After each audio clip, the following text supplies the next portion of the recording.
Shalom saudaraku, salam berjumpa kembali bersama dengan saya di channel Christ Center Official.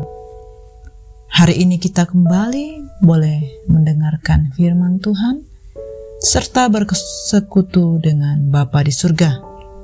Nah saudara-saudaraku, dengan penuh sukacita kita boleh datang kepada Bapa dan kita boleh mendengarkan firman Tuhan bersama-sama. Kita percaya bahwa anugerahnya, kasih karunia-Nya yang berlimpah di dalam hidup kita. Mari saya ajak kita untuk lebih dalam lagi, kita dapat masuk dalam hadirat Tuhan. Saudara-saudaraku, kita bersatukan hati kita berdoa. Bapa kami yang di surga, dikuduskanlah nama-Mu. Datanglah kerajaan-Mu dan jadilah kehendak-Mu di dalam hidup kami seperti di surga. Kami sungguh bersyukur Bapa, hari ini kami kembali boleh bersekutu dengan Engkau. Kami rindu untuk mendengar sabda-Mu. Berfirmanlah bagi setiap kami, penuhi kami, sehingga kami semakin memiliki kekuatan baru. Kami memiliki tuntunan pedoman hidup untuk menerangi langkah-langkah hidup kami. Kami serahkan sepanjang hari ini seluruh aktivitas kami, bahkan kami berdoa, pemberitaan firman Tuhan sungguh-sungguh membawa kami semakin intim dengan Engkau. Terima kasih Bapa, kami bersyukur buat firman-Mu. Dalam nama Yesus kami berdoa, kami mendengarkannya. Amin. Nah saudaraku yang dikasihi oleh Tuhan, hari ini kita boleh mendengar firman Tuhan yang berjudul Janji yang manis. Firman Tuhan ini tertulis di dalam Yesaya 27 ayat 1 sampai dengan 13. Mari saya ajak kita untuk dapat membaca Alkitab kita bersama-sama. Israel diselamatkan. Pada waktu itu Tuhan akan melaksanakan hukuman dengan pedangnya yang keras, besar dan kuat atas Lewiatan, ular yang meluncur, atas Lewiatan, ular yang melingkar, dan ia akan membunuh ular naga di laut. Pada waktu itu akan dikatakan, bernyanyilah tentang kebun anggur yang elok. Aku Tuhan penjaganya, setiap saat aku menyiraminya, supaya jangan orang mengganggunya. Siang malam aku menjaganya. Kehangatan murka tidak ada padaku. Sekiranya tampak kepadaku putri malu dan rumput, aku akan bertindak memeranginya dan akan membakarnya sekaligus. Kecuali kalau mereka mencari perlindungan kepadaku dan mencari damai dengan aku. Ya, mencari damai dengan aku. Pada hari-hari yang akan datang, Yakub akan berakar, Israel akan berkembang dan bertunas, dan memenuhi muka bumi dengan hasilnya. Apakah Tuhan memusnahkan umat-Nya seperti Ia memusnahkan orang yang memusnahkan mereka? Atau apakah Ia membunuh umat-Nya seperti Ia membunuh orang yang membunuh mereka? Dengan menghalau dan dengan mengusir mereka, Engkau telah melawan mereka. Ia telah menyisihkan mereka dengan anginnya yang keras di waktu angin timur. Maka beginilah akan dihapuskan kesalahan Yakub, dan inilah buahnya kalau ia menjauhkan dosanya. Ia akan membuat segala batu mezbah seperti batu-batu kapur yang dipecah-pecahkan, sehingga tiada lagi tiang-tiang berhala dan pedupaan-pedupaan yang tinggal berdiri. Sebab kota yang berkubu itu terpencil, suatu tempat kediaman yang dikosongkan dan ditinggalkan seperti padang gurun. Anak lembu akan makan rumput dan berbaring di situ, menghabiskan dahan-dahan pohon.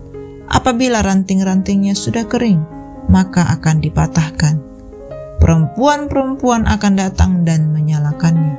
Sebab inilah suatu bangsa yang tidak berakal budi. Itulah sebabnya dia tidak disayangi oleh Dia yang menjadikannya, dan tidak dikasihi oleh Dia yang membentuknya.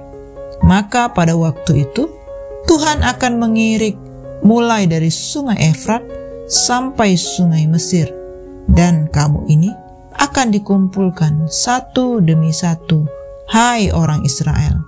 Pada waktu itu sangkakala besar akan ditiup, dan akan datang mereka yang hilang di tanah Asyur, serta mereka yang terbuang di tanah Mesir, untuk sujud menyembah kepada Tuhan di gunung yang kudus di Yerusalem.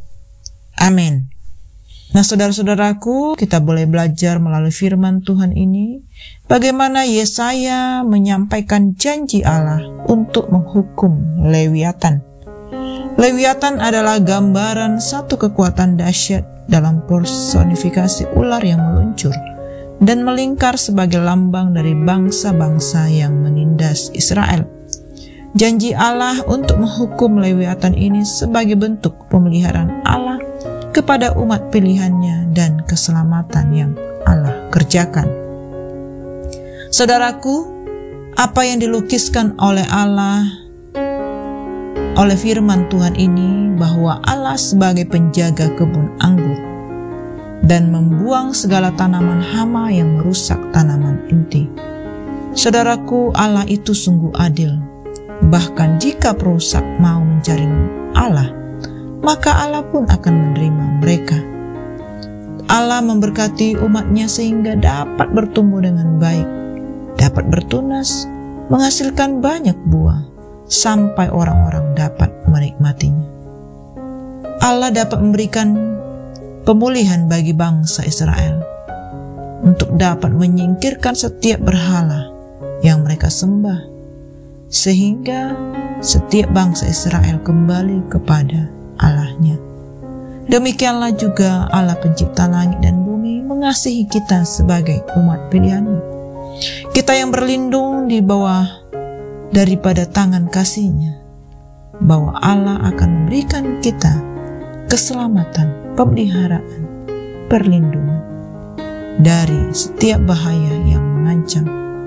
Saudara-saudaraku, sudahlah sepatutnya kita menyingkirkan setiap bentuk penyembahan berhala yang merintangi, yang menjadi tantangan, yang membuat kita menumurduakan Tuhan.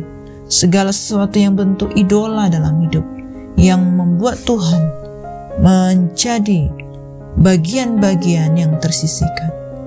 Saudara-saudaraku, seperti keadaan Israel yang dipulihkan, demikianlah kita orang-orang percaya, kita juga memiliki janji yang sama, bahwa Allah akan memulihkan keadaan kita, bahwa kita menantikan dengan segenap hati janji-janji yang boleh disampaikan melalui firman Tuhan.